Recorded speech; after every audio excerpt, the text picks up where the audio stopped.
నమస్కారం. నేను చందు. కీలుబొమ్మ. అలవాటైన పనులు యాంత్రికంగా సాగుతుంటాయి. యంత్రాలు చేసే పనులు మరింత యాంత్రికంగా ఉంటాయి.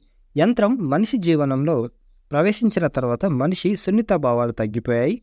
యంత్రం పనిచేస్తుంది. యంత్రాన్ని పని చేయించేవాడు మనిషే. యంత్రం మూలాన పడితే మనిషి కనబడకుండా పోతున్నాడు. యంత్రం ఉండవచ్చు. యంత్రం చేసే పని చాలామంది చేసే పనులకు ప్రత్యామ్నాయం కావచ్చు. కానీ యంత్రాలకు భావాలుండవు, హృదయం ఉండదు. యంత్రం చేసే పని యంత్రం చేయాలి. యంత్రాలు మనుషుల్లాగా పనిచేస్తున్నాయి. మనుషులు ఇంట్లో ప్రవేశిస్తున్నారు. అన్ని పనులు చేస్తున్నారు. చక్కటి మాటలు మాట్లాడుతున్నారు. సేవ చేస్తున్నారు. పాటలు పాడి ఆనందింపజేస్తున్నారు. తైతక్కలాడుతున్నారు. తదిగినతోం అంటున్నారు.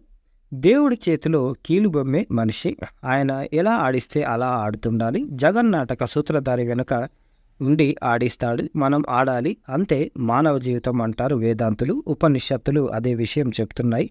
ప్రకృతి చేతిలో కీలుబొమ్మే మనిషి. ప్రకృతిని నియంత్రించాలని ఎన్నో పథకాలు వేస్తాడు. కానీ ఎక్కడో తప్పు జరిగి ప్రకృతి ముందుకు దూసుకుపోతుంది. నువ్వు నన్నందుకోలేవని తన శక్తిని నిరూపిస్తుంది. అయినా మనిషి ఊరుకోడు. మానవుడే మహానీయుడు అంటాడు.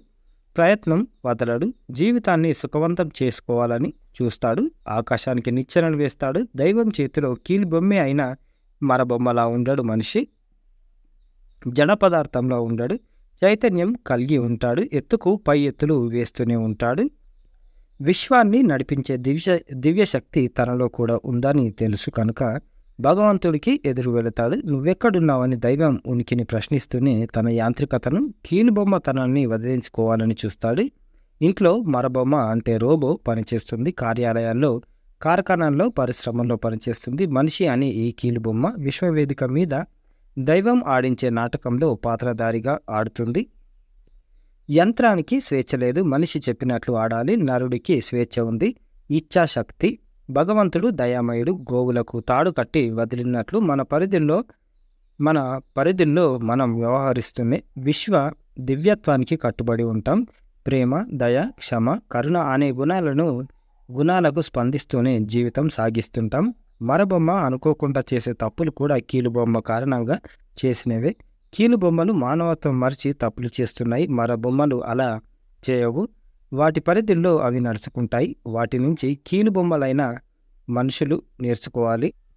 విలువల్ని కాపాడుకోవాలి. యాంత్రికత్వం నుంచి సహజత్వం వైపు ప్రయాణించాలి. మరబొమ్మకు జీవం లేదు. కీలుబొమ్మలకు జీవం ఉంది, భావం ఉంది, యోగం ఉంది, ధ్యానం ఉంది, ప్రేమ ఉంది, బంధం ఉంది, బాధ్యత కూడా ఉంది. ముఖ్యంగా కీలుబొమ్మల కదలికల్లో చైతన్యం ఉంది, ఆనందం ఉంది. అదే సత్యమై వాటిని నడిపిస్తుంది. పంచభూతాల లోహాలతో తయారైన కీలుబొమ్మలు నిజంగా బొమ్మల కానే కావు.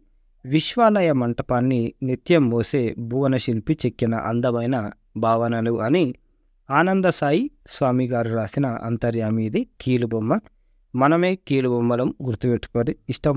ఇష్టమున్నట్టు ప్రకృతి మీద దాడి చేస్తే ప్రకృతి తిరగబడితే మనం ఏం చేయలేం.